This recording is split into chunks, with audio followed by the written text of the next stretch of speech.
spring for you? A lot, personally, professionally. We got microphones. Wow, we're professional. Yeah, I mean, you think back a year ago today, I'm living in a hotel, doing the biweekly parent, husband life, trying to find somewhere to live. So yeah, I much prefer this year than last year. You blink and it's been over a year, and phenomenally blessed to be here. Obviously, off season here is a lot different than in the NFL, but it's great to be back on the grass with a bunch of new faces and excited to go. Coach, you mentioned at the Alamo Bowl, this year would look different because of personnel. So as you've gone through it over the last couple of months, what do you think about the personnel you have here as far as some of the tools you have, but also some of the differences you have? Yeah, it's exciting. You never really know what you got till you get on the grass. You know, I think it's our job as coaches. We've talked about it a bunch. Is to learn the learners. You know, you can get around these guys, kind of know how they learn, how they see the game. You know, really, the month of January and February, you know, our strength staff does a great job. And just excited. You know, it's day one. We get 15 opportunities in the spring and make the most of them and put guys in tough spots because it's not always going to be easy. And just excited about, you know, where we're headed. Speaking of differences in personnel, you guys have a lot of. Hold on. Turn that mic on. Sorry, you good? Spring practice for us too. Yeah. Excellent. Sorry, Bob. It's first day. Already started. Speaking of differences in personnel, you guys look a lot different at linebacker. Yeah. What has it been like working with guys like Martavis? Yeah, I mean, we haven't done much. You know, obviously, just the way that the college cycle goes. You know, you get good reports from the weight room. Excited about those guys. You know, they had a chance to visit. You know, in that that first portal window, and you know, it's great to talk, and people can talk about it. I see a lot better than I hear, so I'm excited to see the practices and see what they can do, make the calls, communicate. You know, obviously that position, you're the quarterback of the defense. So somebody told me a long time ago, you know, you don't really learn football in the classroom; you learn it on the field. It's like basketball that way. So they get a lot of reps. You know, the way we practice today. We get 14 more of those, so excited to see where they go. And then other guys, you know, that have been here, maybe they just got here. It's truly a clean slate for everybody. Coach, Hey, what's up, brother? You too. I think I heard you mention in the robot video the other day that you went back and kind of did your review process. Yeah. Kind of first of a two-parter. What would you take away from that going back and digesting last year, the season that you put together? Yeah, I think you always got to look at yourself. As a leader, as a play caller, those things. When times are tough, what did you do? You know, embarrassingly, I always start with the losses. And hey, what can I do better? You know, you feel like you let the team down, so you want to look at it and situationally. You know, hey, dude, it's 2nd and 7. You keep calling 5-man pressure. It's like you're allowed to play a zone here, or vice versa. Hey, you got to bring the heat and just have those hard conversations with yourself. That's really what the month of January and February was for me. You know, we're very blessed. The recruiting staff does a great job. The coaches travel and they do all that stuff. And I get to sit here and try to come up with the best version of us. And that starts with the best version of me as a play caller. To build off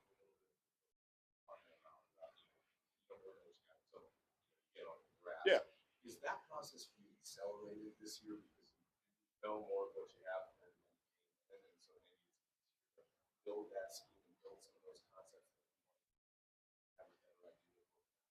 Yeah, I think it goes back to the first question, you know, just in terms of the offseason. You have to have the hard questions. You have to ask yourself, what is the why here? You know, why are we teaching it this way? Why are we calling this? You know, what's strong about it? What's weak about it? And I think the organizations, the businesses that can have those hard conversations of, hey, is this the best way to do it? Is this the best way to teach? Right, wrong, or indifferent. These kids are different in 2025. You know, it's a much more 15-second look here, squirrel over there mindset. So, you know, how are we going to reach them? You know, that's our job. We're teachers at the end of the day. So changed up the way we do some things, obviously with a new group.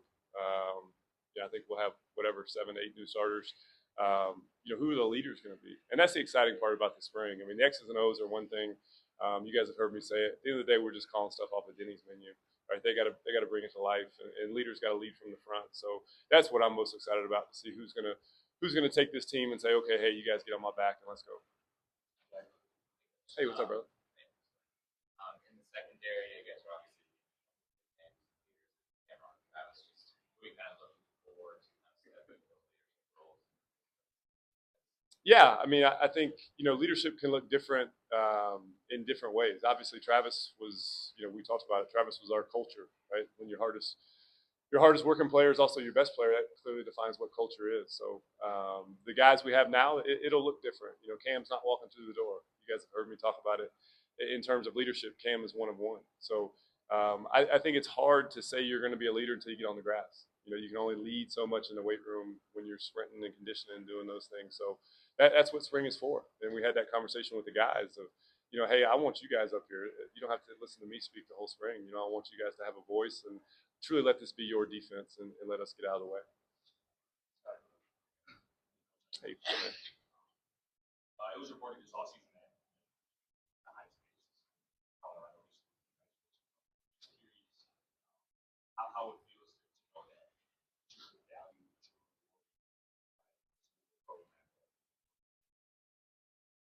yeah, I mean, I know people say this, and it probably gets lost. This is a special place, and they gave me a chance, so that's never lost on me. I kind of joke around and say I was the dog on the side of the road that people drove by and said, that's a good looking dog, but we're good.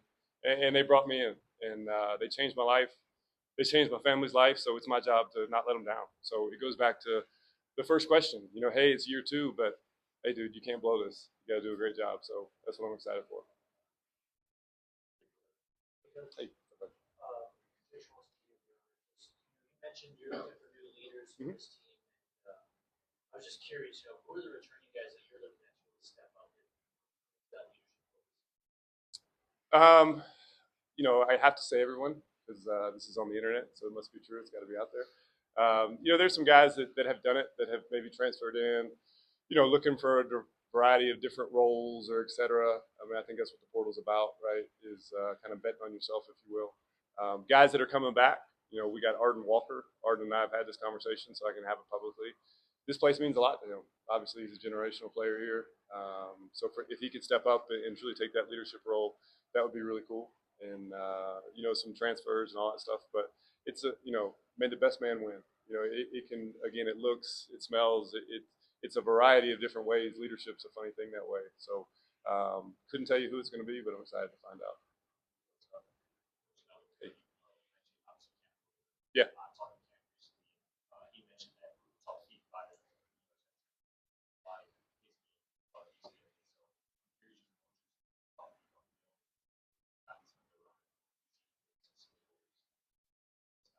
Yeah,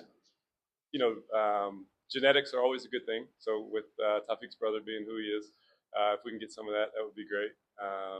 He played a similar role at USF. They were a little bit different defensively. They played some more shell and they did some things like that that maybe we can get to. We'll see how the spring goes. But it's hard for me to put that crown of Cam on somebody else.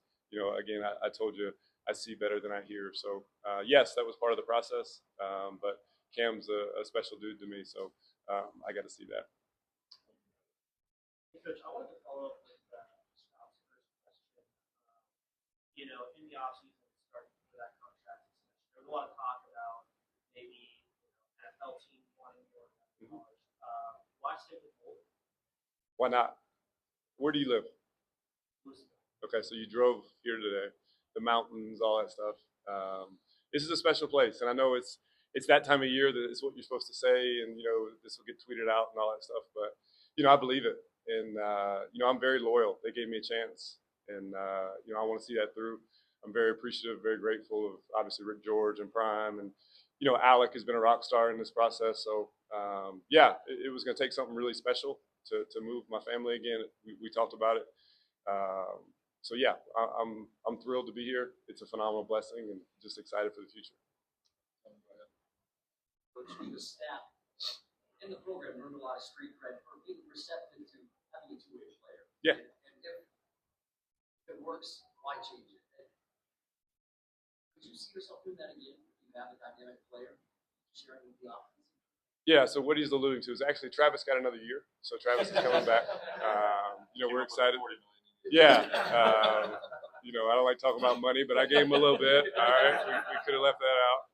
I have 4 kids; they like nice things. So no, it's Travis is one of one. Obviously what he did, he's a unicorn. I probably should have copyrighted that. I think that's getting a little bit of play now. So Yeah, it would be great. The way that we do it here is obviously you got to master one side of the ball before you can do the other.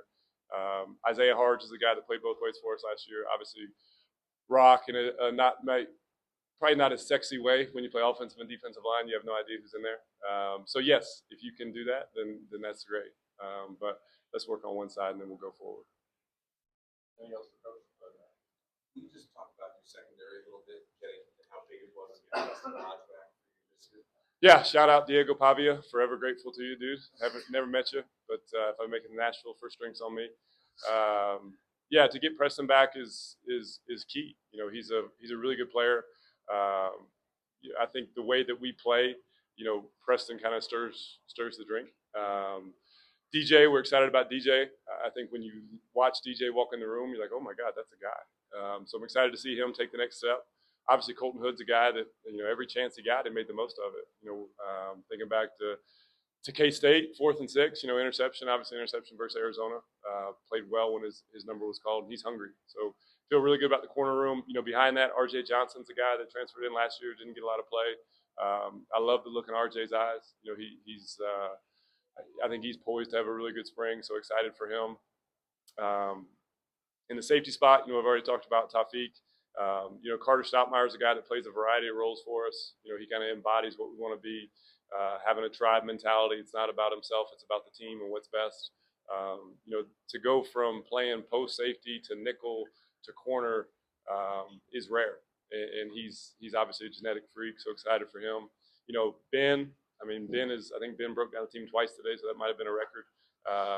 Ben's done a great job in the weight room, and he brings a lot of great energy and juice, and we'll see where it falls out after that. So, I've said this before, Kevin Mathis is as good a teacher as I've ever been around. So as long as I don't screw it up, Kevin's going to do a great job with those guys, and they'll have a great year. Hey, Coach Tyler King, you mentioned many times about how we learned so much just from seeing the guys on the field. But just curious what the balance is this spring as opposed to last spring in terms of installing some of the little stuff that you want to do, just your core stuff, while also just trying to see what you got with a new group of guys and seeing what guys that return, what kind of steps they take throughout the season. Yeah, I think year two in college football, you have a much better feel for everything. I think you walk into every situation saying, "Yeah, I understand how wide the hashes are." Then you get out there, you're like, "Oh my God, these things are wide." The unbalanced formations, all that kind of stuff. So, I have a general feel for kind of who we want to be, but it's always about players, not plays, right? So I think when you think back to last year at this time, we're trying to install concepts and schemes, and I'm playing Ted Lasso a little bit, trying to make everybody believe in what we're going to be. This year we can truly just get right to it, which is exciting. Will we morph some? Yeah, we will, because again, we won't have those guys. So it's our job to get the guys, the 4 best players we can do to put them in a position to be successful. And to me, if you look at the Patriots for all those years, and as great as they were on offense, and Brady and that stuff, they would be different defensively every week. So if we can take that mindset this spring to be situational masters, not beat ourselves. I think when you go back and look at the games we lost last year, Paul Gunther told me a long time ago, right? More games are lost than are won. And I think if you look across the spectrum, like it was self-inflicted wounds. So let's be great on third down. Let's be great in the red zone.